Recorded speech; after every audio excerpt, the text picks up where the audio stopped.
అప్పుల బాధలు వెంటాడుతున్నాయా? అయితే 6 JVR వారి జాతిరత్నాలు ధరించండి. నమస్తే, వెల్కమ్ టు మనం టీవీ. ప్రస్తుతం మనతో పాటు ఉన్నారు వంటింటి చిట్కాల మాస్టర్, ప్రముఖ ఆయుర్వేదిక్ డాక్టర్ చిటిబుట్ల మధుసూదన శర్మ గారు. డాక్టర్ గారితో మాట్లాడదాం. నమస్తే డాక్టర్ గారు. నమస్తే. ఎలా ఉన్నారు డాక్టర్ గారు? బాగున్నానమ్మా, మీరు ఎలా ఉన్నారమ్మా? నేను బాగున్నాను డాక్టర్ గారు. డాక్టర్ గారు, ఒక డౌట్ అండ్ దానికి రెమెడీ కూడా కావాలి. ఫస్ట్ డౌట్ ఏంటి అని అంటే, చాలా మందిని చూస్తూ ఉంటాం మనము. కొంతమంది తినడం కొంచెమే తింటూ ఉంటారు, కానీ వాళ్ళు చాలా లావ్ అయిపోతూ ఉంటారు. ఇంకొంతమంది పదే పదే తింటూనే ఉంటారు, మంచి హెల్దీ ఫుడ్ తింటూ ఉంటారు, ఏవో ఒకటి ఫ్యాట్ ఉన్న ఐటమ్స్ కూడా తింటూ ఉంటారు, అయినా కూడా వాళ్ళు ఎంత తిన్నా సన్నగానే ఉంటారు. ఎగ్జాంపుల్ నాలాగా. సో ఎందుకు ఆ డిఫరెన్స్? ఎందుకు అంటే అది బాడీ టైప్ బట్టి ఉంటుందా, ఏ విధంగా ఉంటుంది, ఇది ఎందుకు అసలు అది చెప్పండి. జెనెటిక్ ఫ్యాక్టర్ ఇక్కడ ప్రధానంగా ఆలోచన చేయాలమ్మా. సో జీన్స్లో ఆ విధంగా ఉంటే, సో ఆ జీన్స్ యొక్క ఎఫెక్ట్ కూడా సంతానానికి ఉంటుంది కాబట్టి అదొక కారణము. దీనికి 1,00,000 కారణాలు, ఒకటే కారణం అని చెప్పడానికి కూడా లేదు. రెండవది ఏంటంటే, తీసుకునే ఆహార పదార్థాలు ఎలాంటి ఆహార పదార్థాలు తీసుకుంటారన్నది కూడా ఆలోచన చేయాలి. మూడవది, వీటికంటే కూడా ప్రధానంగా మరొకటి గమనించాల్సింది ఏంటంటే, గట్ బ్యాక్టీరియా. ప్రేవుల్లో మంచి బ్యాక్టీరియా ఉంటే అది చక్కగా ఉపయోగపడుతూ వెయిట్ తగ్గడానికి ఉపయోగపడతాయి. అదేవిధంగా వెయిట్ పెరిగేదానికి కూడా మంచి బ్యాక్టీరియా ఉపయోగపడుతుంది.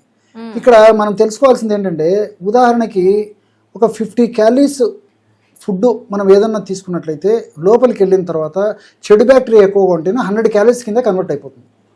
సో దానివల్ల వెయిట్ పెరిగిపోతుంటారు. అలా కాకుండా మంచి బ్యాక్టీరియా ఉందనుకోండి, సో మంచి బ్యాక్టీరియా డామినేషన్ ఉన్నప్పుడు మనం 50 క్యాలరీస్ ఆహారం తీసుకున్నప్పటికీ అది 25 క్యాలరీస్ కింద కన్వర్ట్ అయిపోతుంది.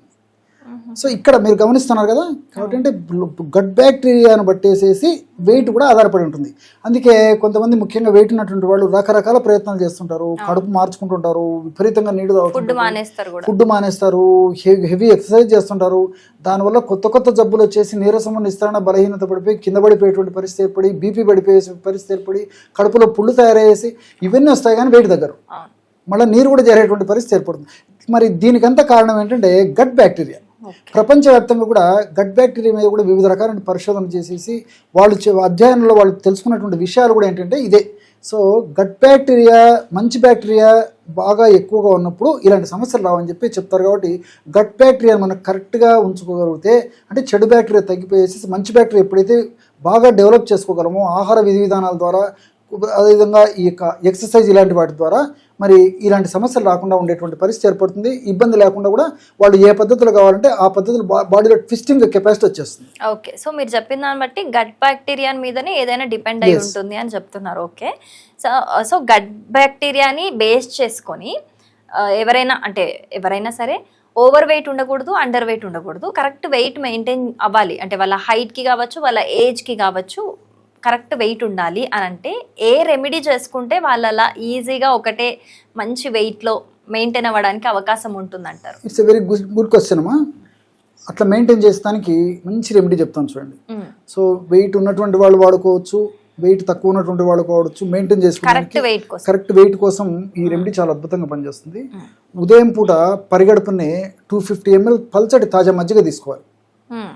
బాగా గమనించండి, పల్చటి తాజా మజ్జిగ. అందుకే చాలా మరీ నేను చల్లటి మజ్జిగ పనికిరాదు, చిక్కటి మజ్జిగ పనికిరాదు, అతిగా పులిసినటువంటి మజ్జిగ పనికిరాదు. అంటే ఫ్రెష్గా ఉండాలా, పల్చగా ఉండాలా, తాజాగా ఉండాలి. అటువంటి మజ్జిగని ఒక 250 ml తీసుకోవాలి. 250 ml మజ్జిగలో 1/2 టీ స్పూను జీలకర్ర పొడి, 1/2 టీ స్పూన్ ధనియాల పొడి, 1/2 టీ స్పూన్ సోంపు గింజల పొడి, అరబద్ద నిమ్మరసం మొత్తం కలిపేసేయాలి. బ్రహ్మాండమైనటువంటి పానీయం తయారైపోతుంది. ప్రతిరోజు సీజన్తో నిమిత్తం లేకుండా ప్రతిరోజు తాగడం అలవాటు చేసుకోవాలి. సింపుల్, సూక్ష్మంలో మోక్షం అని మన పెద్దలు చెప్పింది ఎందుకే అనమాట. సో ఈ పద్ధతిలో వాడుకోవడం వల్ల మన బాడీ ఏ పద్ధతిలో ఉండాలో ఆ పద్ధతిలో, ఇప్పుడు యోగక్షేమము శరీరస్య స్వభావత పరికల్పిత అని చెప్పేసి మన పెద్దలు చెప్పినట్లు యోగక్షేమాలు మన శరీరమే చూసుకుంటూ ఉంటుంది.